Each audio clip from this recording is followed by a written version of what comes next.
जय हिंद प्यारे बच्चों। देखिए प्यारे बच्चों, आज की इस वीडियो में हम लोग गणित यानी कि मैथमेटिक्स के काफी महत्वपूर्ण ऑब्जेक्टिव प्रश्नों को इस वीडियो में करने वाला हूं। एक बात और जान लीजिए, जितने भी हम आपको ऑब्जेक्टिव प्रश्न करा रहे हैं सारे ही ऑब्जेक्टिव प्रश्न एक टारगेट का ऑब्जेक्टिव बुक आता है आशीष पब्लिकेशन का, उसी का है। क्लियर है? तो हम लोग क्या करेंगे आज की इस वीडियो में, तो टारगेट का जो ऑब्जेक्टिव बुक है आशीष पब्लिकेशन का, उसका चैप्टर नंबर 1 जो है रियल नंबर्स यानी कि वास्तविक संख्या से ऑब्जेक्टिव प्रश्नों को हम लोग करने वाले हैं। देखिए हमने 40 प्रश्न को करा दिया है। आज की इस वीडियो में हम आपको जो है प्रश्न संख्या 41 से लेकर प्रश्न संख्या 50 तक जो हम आपको करवाने वाले हैं। जैसे कि आपको पता है हम जो है आपको हर एक जो है वीडियो में 10 ऑब्जेक्टिव महत्वपूर्ण प्रश्नों को करवाता हूं। तो चलिए हम लोग आज जो है स्टार्ट करते हैं प्रश्न संख्या 41 से।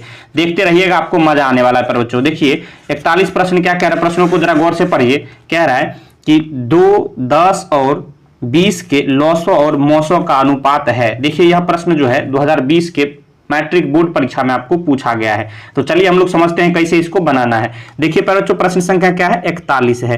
तो आपको क्या कह रहा है कि 2, 10 और 20 के लॉसों और मौसों का अनुपात। तो सबसे पहले हम लोग क्या करेंगे, 2, 10 और 20 का लॉसों और मौसों निकालेंगे, उसके बाद जो है उसका अनुपात निकालेंगे। क्लियर है? तो चलिए हम लोग जो है गुणनखंड विधि से निकालना स्टार्ट करते हैं। तो 2 को हम क्या लिखेंगे, तो ऐसे 2 को 2 ही रखेंगे। इसके बाद 10 को आप अभाज्य गुणनखंड में तोड़िएगा तो क्या होगा, 2 × 5 होगा। इसी तरह 20 को अभाज्य गुणनखंड में तोड़िएगा तो क्या होगा, 4 × 5, यानी 4 को क्या लिख सकते हैं, 2 का स्क्वायर × 5। मुझे आशा आपको समझ में आ गया होगा। अब देखिए इसके बाद आपको क्या चाहिए, लॉसों चाहिए। हम दोनों जो है आपको बताते हैं किस तरह से बनाना है। लॉसों में देखिए क्या होता है, देखिए यहां जैसे 2 है तो 2 का आप तीनों में देखिएगा अधिकतम घात किसका है, मतलब अधिकतम पावर किसका है। तो यहां 2 का स्क्वायर है, इसको आपको लॉसों में ले लेना है। क्लियर है? लॉसों में क्या करेंगे, जैसे 2 अगर देख रहे हैं तो और नीचे सभी में देखेंगे 2 का मैक्सिमम घात किसमें है, मैक्सिमम घात वाला को आपको लॉसों जब निकालना है तो लेना है। उसके बाद देखिए अब क्या है, देखिए यहाँ तो 2 ही सिंगल है, नीचे दूसरा भी देखिएगा तो 5 है, अब नीचे भी 5 है। तो दोनों का जो है 1, 5 आपको लेना है क्योंकि बराबर दोनों का घात है। तो यही आपका लॉसों निकल के आ गया, इसके अलावा कोई भी अब संख्या नहीं है। तो 2 का स्क्वायर कितना होगा, 4, 4 × 5, 4 को 5 से गुना करिएगा तो 20 आ जाएगा। 20 क्या आ गया प्यारे बच्चों, ये लॉसों आ गया। अब आपको क्या चाहिए, मौसों चाहिए। इस कॉन्सेप्ट को समझिए, मौसों कैसे निकालना है। देखिए आपको मौसों जो है, जैसे ये 3 संख्या दिया हुआ है तो तीनों संख्या में वह कॉमन आना चाहिए संख्या, तभी आप मौसों उसका निकल पाएगा। जैसे 2 यहां भी है, यहां भी है, यहां भी है, लेकिन यहां देखिएगा अब आपको मौसों निकालना है तो मिनिमम घात वाला लेना है जिसमें कम से कम पावर हो। तो कम से कम 1 ही पावर है तो 2 इसका डायरेक्ट जो है आपको मौसों आ जाएगा। इसके अलावा कोई संख्या ऐसा नहीं है जो तीनों में उपलब्ध हो। एक हमेशा जो है सभी संख्या में 1 जो है हमेशा उपलब्ध रहता है। तो 1 से किसी भी संख्या में गुना करेंगे तो इससे भी कोई फर्क पड़ेगा नहीं, इसलिए इसका मौसों 2 आ गया और लॉसों कितना आ गया, 20 आ गया। क्लियर है? अब आपको क्या करना है, पहले जो अब आपको पूछा जा रहा है कि दोनों का लॉसों और मौसों का अनुपात पूछा जा रहा है, लॉसों अनुपात मौसों। समझिए पहले जो कैसे करना है। तो जैसे लॉसों कितना है, लॉसों 20, अनुपात क्या हो जाएगा, मौसों 2।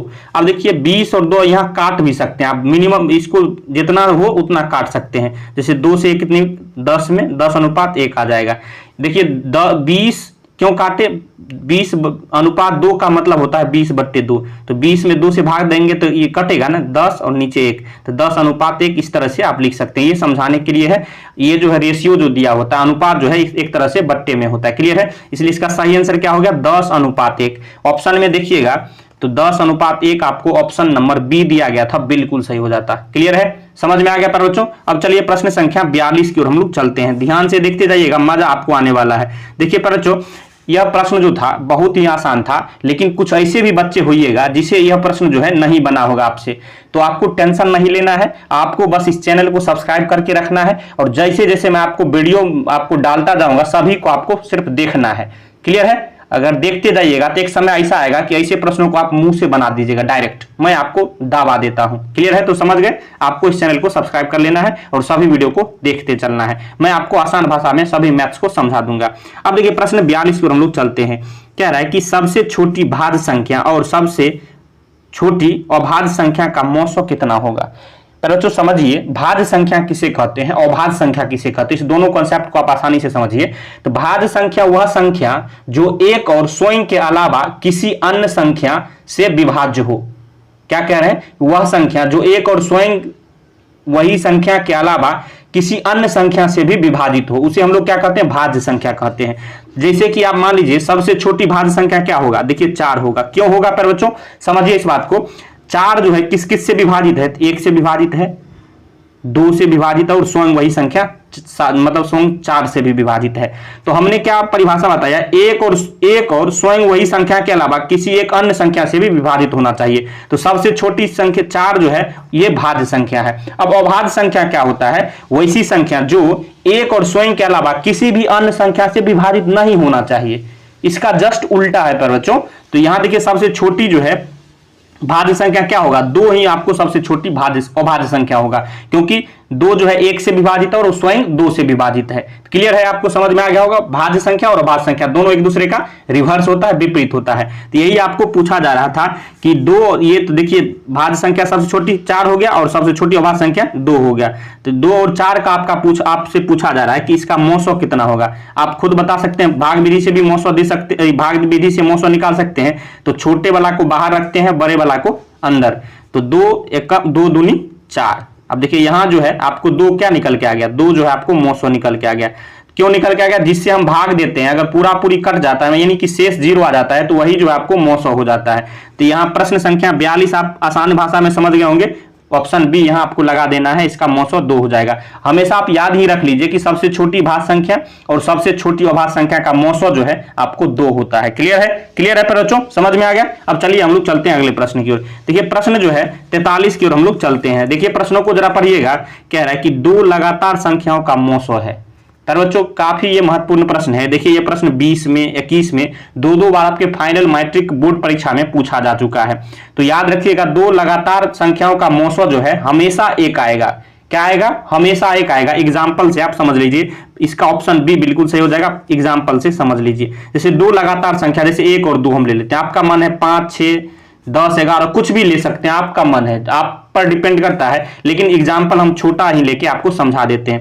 1 और 2 का आपको मौसो निकालना है। तो देखिए ये छोटा वाला को बाहर और बड़ा वाला को बीच अंदर रखते हैं। तो 1 से ये कितना बार में लगेगा, 2 बार में। तो ये कट गया, शेष 0 आ गया। तो जिससे हमने भाग दिया वही जो है मौसो हो जाता है। देखिए आप किसी को भी करके देखिएगा तो ऐसे ही आपको उसका मौसो 1 ही आएगा। क्लियर है, मुझे आशा आपको समझ में आ गया होगा। अब चलिए चलते हैं अगले प्रश्न की ओर। प्रश्न 44 कह रहा है कि 5005 के कितने अभाज्य गुणनखंड हैं। देखिए यह प्रश्न भी 2020 में पूछा गया है, तो काफी महत्वपूर्ण है। चलिए हम आपको समझाते हैं।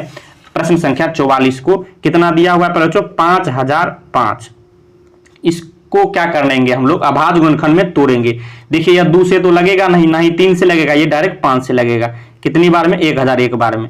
अब कितना से लगेगा बच्चों, अब देखिएगा ये जो है 5 से नहीं लगेगा, इसके बाद डायरेक्ट 7 से लगेगा। 7 एकम 7, 7 चौक 28, 7 21, 143। अब किससे लगेगा, ये 11 से लगेगा। 11 एकम 11, ये 13, 11 33। अब 13 × 1। तो अभाज्य गुण यही आपसे पूछा जा रहा था। प्रश्नों को पढ़िए जरा गौर से कि 5005 के कितने अभाज्य गुणनखंड है। तो कितने अभाज्य गुणनखंड है, 5, 7, 11, 13 अभाज्य गुणनखंड आपसे पूछा जा रहा है, ना कि गुणनखंड पूछा जा रहा है। तो इसका आंसर 4 ही आपको लगाना है। कितना लगाना है, 1, 2, 3, 4 ही अभाज्य गुणनखंड इसका है। 1 आपको नहीं लेना है क्योंकि 1 जो है अभाज्य गुणनखंड नहीं है। तो सही आंसर क्या हो जाएगा यहाँ पर बच्चों, ध्यान से देखिएगा। तो यहाँ ऑप्शन बी आपको लगाना है, ध्यान रखिएगा। काफी ये भी प्रश्न महत्वपूर्ण था। प्रश्न 45 कह रहा है कितने 2 अंकों की संख्या 3 से विभाज्य है। काफी ये भी प्रश्न महत्वपूर्ण है बच्चों। प्रश्न 45 को पढ़िए। कह रहा है कि कितने 2 अंकों की संख्या 3 से विभाज्य है। अब समझिए बच्चों, सब 2 अंकों की सबसे छोटी संख्या जो 3 से विभाजित हो, तो हम देखिए 12 जो है 2 अंकों की सबसे छोटी संख्या है जो 3 से विभाजित है। क्लियर है, 12 इसके बाद कितना हो जाएगा, 15, 18। इस तरह से जो है लास्ट जो है 99 जो है आपको 3 से विभाजित है। तो वही आपसे पूछा जा रहा है कि कितनी आपको संख्याएं टोटल है। अब देखिए यहाँ 100 लीजिएगा तो 3 अंक का हो जाएगा। 2 अंक आपको जो है मिनिमम जो है सबसे छोटी 12 ही है जो 3 से विभाजित है। तब देखिए ये क्या हो गया, ये समांतर श्रेणी यानी कि एक एपी के फॉर्म में आ गया। तो यहाँ से ए बराबर क्या होगा, पहली संख्या को हम ए मानते हैं, उसके बाद ए बराबर इतना हो गया, और डी बराबर क्या हो गया, अब दूसरी संख्या माइनस पहली संख्या, तो 15 में से 12 जाएगा तो 3। क्लियर है। इसके बाद ए एन, लास्ट टर्म यहाँ क्या है, अंतिम पद, ये 99 दिया हुआ है। अब आपको क्या चाहिए, एन का मान चाहिए, टोटल संख्या पूछा जा रहा है। तो क्या फार्मूला हम लगाएंगे, ए एन बराबर A plus N minus 1 into D. देखिए बहुत सारे बच्चे के ये फार्मूला नहीं पता होगा, आप मैं आपको विश्वास दिलाता हूं, आप इस चैनल को जरूर सब्सक्राइब करिए। मैं आपको हर एक टॉपिक से आपको पूरा ऑब्जेक्टिव करवाऊंगा और कॉन्सेप्ट को क्लियर करवा दूंगा। एक समय ऐसा आएगा कि आप मैथ को उड़ाना स्टार्ट करिएगा, आप ऐसे प्रश्नों को मुंह से बनाइएगा, ये मेरा दावा है। क्लियर है? तो आपको क्या करना है, चैनल को सब्सक्राइब कर लेना है। अब an का मान कितना दिया हुआ है, 99, और a का मान कितना है 12, फिर plus n-1 into D, n तो आपको निकालना है, d का मान कितना दिया हुआ है 3। समझ रहे हैं? अब देखिए 99 बराबर क्या हो जाएगा 12 प्लस, अब n को 3 को इस कंप्लीट पूरा में गुना करेंगे, 3 को पहले n से गुना करेंगे तो 3n माइनस 3। क्लियर है? अब देखिए यहां जो है 12 में से 3 जाएगा तो कितना बचेगा, ये 12 प्लस में है, माइनस में ये 3 है, तो 12 में से 3 जाएगा तो 9, तो 9 को जब इस साइड भेजेंगे 99 तरफ, तो 9 प्लस में है तो इधर क्या आएगा माइनस में, बराबर क्या हो गया 3n। तो यहां से इसलिए n बराबर क्या हो जाएगा पहले 99 में से 9 जाएगा तो 90 बचेगा, 90 ना बचेगा, तो 90 अब बट्टे क्या हो गया, ये 3 जो है इधर आ जाएगा भाग में, तो 30 इसका बिल्कुल सही आंसर हो जाएगा। तो यहां देखिएगा तो प्रश्न संख्या 45 का ऑप्शन देखिएगा तो ऑप्शन बी दिया गया था, 30 आपको लगा देना है। क्लियर है? समझ में आ गया? अब चलिए हम लोग चलते हैं अगले प्रश्न की ओर, प्रश्न 46 की ओर। देखिए पहले प्रश्न 46 को पढ़िए। कह रहा है कि दो संख्याओं का गुणनफल 8670 है और उसका 917 है, तो उसका लॉसो होगा। देखिए यह प्रश्न भी 2020 में पूछा गया है, तो काफी महत्वपूर्ण है, समझिए इस प्रश्न को कैसे बनाना है। देखिए एक कॉन्सेप्ट होता है, एक फॉर्मूला होता है कि दो संख्याओं का गुणनफल बराबर 900 गुने लॉसो। क्या होता है, दो संख्याओं का गुणनफल बराबर क्या होता है, लॉसो गुने 900। इस कॉन्सेप्ट को याद रखिएगा, काफी ये महत्वपूर्ण है, इससे रिलेटेड आपको जो है हमेशा जो है क्वेश्चन देखने को मिलेगा। तो इसको याद रखिएगा, दो संख्याओं का गुणनफल कितना दिया हुआ है 8670, तो इसको इसके बराबर लेना है। अब 900 गुने 900, तो यहाँ 900 आपको निकालना है, और 900 कितना दिया हुआ है 917 दिया है। यहां से देखिएगा तो यहाँ अगर आप 900 निकालिएगा तो 900 बराबर क्या होगा बच्चों, ये 17 इधर गुना में है तो इधर 8670 की तरफ जाएगा, तो ये बट्टे यानी भाग में चला जाएगा। तो यहां से काट लीजिएगा तो 17 पचे 85, 1 17 एकम 510 इसका बिल्कुल राइट आंसर हो जाएगा। तो यहाँ देखिएगा तो प्रश्न संख्या 46 का ऑप्शन कितना, ऑप्शन डी यहाँ बिल्कुल सही हो जाएगा। समझ गए इस प्रश्न को? चलिए प्रश्न 47 की ओर हम लोग चलते हैं। देखिए प्रश्न 47 को पढ़िए। कह रहा है कि 6, 8 और 22 का 900 और 900 का अनुपात है। अब देखिए पहले जो क्या करना है आपको, 6, 8 और 22 का आपको क्या करना है, पहले 900 उसके बाद 900 निकालना है। तो 6 को आप अभाज्य गुणनखंड में तोड़िएगा, तो अभाज्य गुणनखंड विधि द्वारा जो हम बनाना सीख रहे हैं। तो 2 गुने 3 होगा, 8 क्या होगा, 8 को जो है अभाज्य गुणनखंड में तोड़िएगा तो 2 का घात 3 यानी 2 का क्यूब होगा। इसी तरह जो है 22 का क्या होगा बच्चों, 2 गुने 11। ध्यान रखिएगा। अब आपको क्या चाहिए, इसका आपको 900 और 900 पहले चाहिए, उसके बाद जो है अनुपात निकलेगा। तो 900 कैसे निकालते हैं, जैसे 2 लेना है तो 2 सभी में देखेंगे, तीनों में मैक्सिमम जिसका घात है उसी को हमको लेना है 900 में। 900 में जस्ट इसका उल्टा करेंगे, मिनिमम घात वाला लेंगे। अब 3 देखेंगे, 3 का मैक्सिमम घात कितना है, तो 3 एक है तो यहाँ 3 ले लेना है। इसके बाद क्या बच गया, 11 बच गया, 11 एक ही है तो इसको भी ले लेना है। अब गुना कर लेंगे, 2 का क्यूब कितना होता है 8, 8 को 3 से गुना करिएगा तो 8 × 24, 24 गुने 11, 24 में 11 से गुना करिएगा, 11 चौक 44, 11 दूनी 22, 4 26, 264 क्या निकला 900 निकला। अब आपको चाहिए 900 कैसे निकालते हैं समझिए। आपको क्या करना है, अब 900 ऐसी संख्या को लेना है जो जैसे 3 संख्या का आप निकाल रहे हैं तो तीनों में वह संख्या होना चाहिए। तो 2 यहाँ देखिए तीनों में दिख रहा है। अब आपको क्या करना है, इसका जो है जस्ट आपको एलसीएम से उल्टा सोचना है, मिनिमम घात वाला लेना है। तो मिनिमम घात इसका कितना है 2 है। क्लियर है, क्योंकि यहाँ घात 3 है, यहाँ 1 है, यहाँ 1 है, तो मिनिमम घात यहाँ 1 वाला को आपको लेना है सिंगल, 2 इसका 900 हो जाएगा। मुझे आशा आपको समझ में आ गया होगा किस तरह से गुणनखंड विधि द्वारा जो है एलसीएम एचसीएफ यानी 900 और 900 निकाला जाता है। अब क्या कह रहा है कि 900 और 900 का अनुपात, तो 900 कितना है 264 अनुपात 902। अब यहाँ काट सकते हैं, ये 132 अनुपात 1 हो जाएगा। यहाँ ऑप्शन में देखिएगा 132 अनुपात 1 ऑप्शन ए ही दिया गया था, ये बिल्कुल सही हो जाता है। क्लियर है।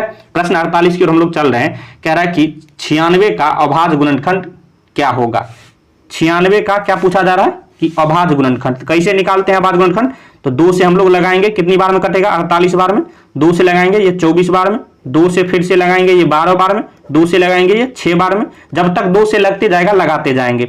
2 से लगाएंगे 3 बार में, 3 जो है एक यहाँ आ गया, आपको रुक जाना है। कितना हो गया, इसको 96 बराबर क्या लिख सकते हैं, 2 कितनी बार है 1 2 3 4 5, तो 2 का घात 5 गुने 3 कितनी बार है 1 बार में। यही इसका सही आंसर हो जाएगा। यहाँ मिला लेंगे ऑप्शन, 2 का घात 5 गुने 3 आपको ऑप्शन सी दिया गया था, बिल्कुल सही हो जाता। प्रश्न 49 की ओर हम लोग चलते हैं। देखिए प्रश्न 49 क्या कह रहा है बच्चों, कह रहा है कि 0.3 के ऊपर एक रेखा है, ये परिमेय रूप में लघुत्तम रूप है, इसका सरलतम रूप आपसे पूछा जा रहा है। हमने क्या बताया है आपको, दशमलव दशमलव छोड़ के जो संख्या दिख रहा है सिर्फ वही लेना है ऊपर, अब बट्टे के रूप में जितनी संख्या पे रेखा है उतना 9 देना है। जैसे यहाँ 3 सिंगल संख्या सिर्फ 3 पर जो है रेखा था तो 1 9 आपको देते, 2 संख्या पे रहता तो 2 को 9 देते थे, तो ये कट जाएगा। 1/3 देखेंगे कहां ऑप्शन में है, वही इसका सही आंसर हो जाता है। 1/3 ऑप्शन सी दिया गया था, आपको लगा देना है। क्लियर है, समझ में आ रहा।